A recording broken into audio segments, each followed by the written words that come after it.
আসসালামু আলাইকুম রহমতুল্লাহি ওয়া বারাকাতুহু।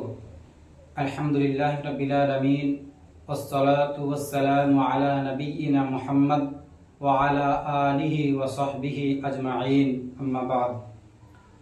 সম্মানিত দর্শক মণ্ডলী, আজকে যে বিষয়টি নিয়ে আলোচনা করব তা হলো আমরা দৈনন্দিন জীবনে যে সমস্ত গুনাহগুলো করে চলি কম বেশি, এই গুনাহগুলোর মধ্যে এমনও কিছু গুনাহ আছে যে গুনাহগুলো করতে করতে যদি আমরা মারা যাই, তাহলে মারা যাওয়ার পরে আল্লাহ সুবহানাহু ওয়া তাআলাও কিছু গুনাহকে ক্ষমা করে দেন। কিন্তু ওই গুনাহটা যদি আমাদের মধ্যে থাকে তাহলে আল্লাহ সুবহানাহু ওয়া তাআলা কিন্তু আমাদের ক্ষমা করবেন না। সেই গুনাহটি কি? আল্লাহ সুবহানাহু ওয়া তাআলা সূরা নিসা 4 নম্বর সূরার 48 নম্বর আয়াত এবং 116 নম্বর আয়াতের মধ্যে বলছেন যে ইন্নাল্লাহা লা ইয়াগফিরু আন ইউশরাকা বিহি ওয়া ইয়াগফিরু মা দুনা যালিকা লিমান ইয়াশা। যে ব্যক্তি আল্লাহ সুবহানাহু ওয়া তাআলার সঙ্গে শিরক করবে, অংশীদার করবে, সে ব্যক্তিকে আল্লাহ সুবহানাহু ওয়া তাআলা ক্ষমা করবেন না। শিরক বাদ দিয়ে যদি আরো কোনো গুনাহ থাকে তাহলে সেগুলো আল্লাহ চাইলে ক্ষমা করতে পারেন। এই আয়াত আমাদেরকে এটা স্পষ্ট করে বোঝায় যে শিরকের গুনাহ আল্লাহ সুবহানাহু ওয়া তাআলা ক্ষমা করবেন না।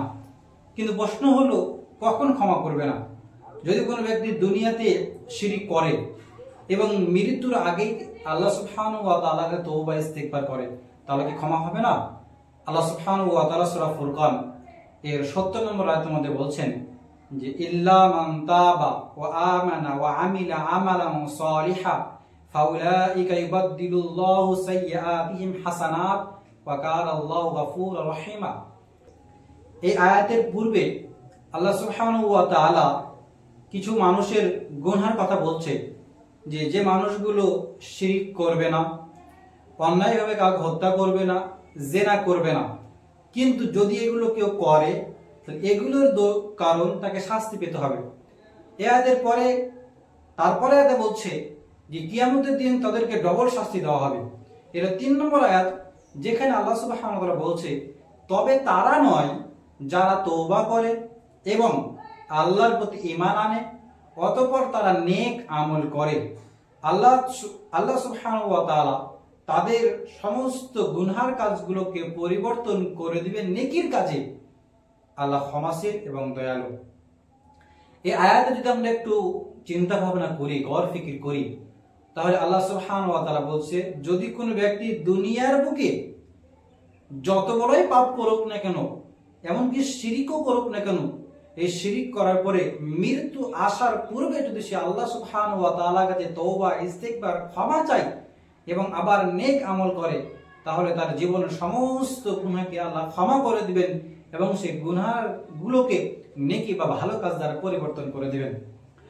যদি আমরা নবী সাল্লাল্লাহু আলাইহি সাল্লামের যুগের দিকে লক্ষ্য করি, যে সাহাবারা যখন ঈমান আনছিলেন, রাসূল সাল্লাল্লাহু আলাইহি সাল্লামের ডাকে সাড়া দিচ্ছিলেন, তখন হয়তো আমরা দেখতে পাবো যে সাহাবারা রাসূলের ডাকে সাড়া দিয়ে ঈমান এনেছেন, যাদের জন্য আল্লাহ সুবহানাহু ওয়া তাআলা জান্নাতের সুসংবাদ দিয়েছেন, যাদের জন্য বলছেন রাদিয়াল্লাহু আনহু ওয়া রাদু আনহু, তারা তাদের সৃষ্টিকর্তার উপর রাজি এবং তাদের সৃষ্টিকর্তা তাদের উপর রাজি। এই মানুষগুলো যখন ঈমান আনেনি, অনেক সাহাবারাই ঈমান আনার পূর্বে শিরক করেছে, চুরি করেছে, ডাকাতি করেছে, জিনা করেছে, অনেক বড় বড় কাজে লিপ্ত ছিল। কিন্তু যখন তার ঈমান আনলো, তওবা করলো, ইস্তিগফার করলো, আল্লাহর প্রতি ঈমান আনলো, নেক কাজ করতে শুরু করলো, তখন কিন্তু এরাই আল্লাহ সুবহানাহু ওয়া তাআলার সবথেকে প্রিয় বান্দা বলে ঘোষিত হলো। তাহলে এখান থেকে আমরা বুঝতে পারি যে শিরকের গুনাহ মৃত্যু আসার আগে যদি আমি ক্ষমা চাই তাহলে আল্লাহ সুবহানাহু ওয়া তাআলা ক্ষমা করবেন ইনশাআল্লাহ। সুনানে তিরমিজি একটি হাদিস রয়েছে, হাদিসটি 3540 নম্বর হাদিস।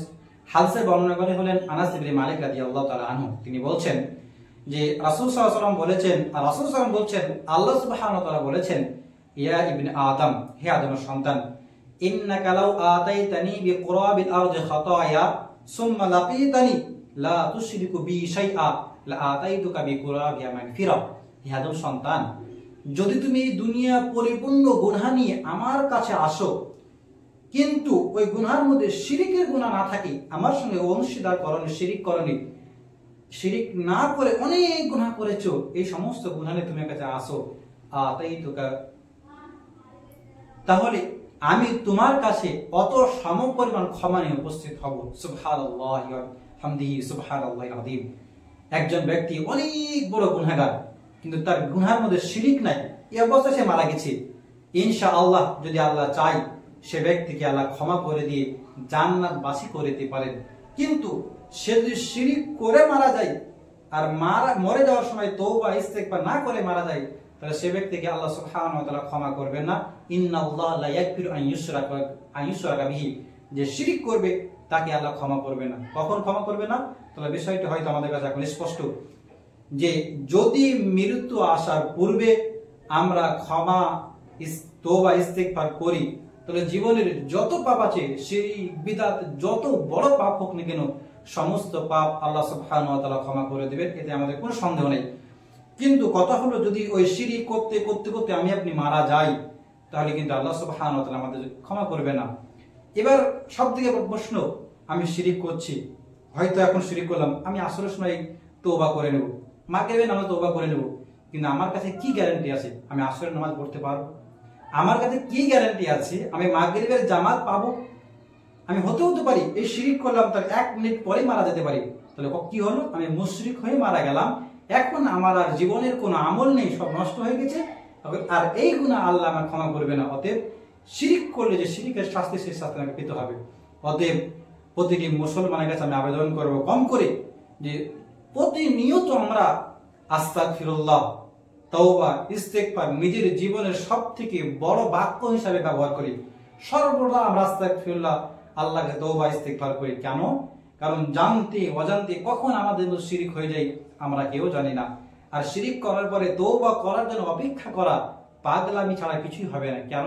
কারণ আমি তো নিজেই জানি না আমার মৃত্যু কখন চলে আসবে।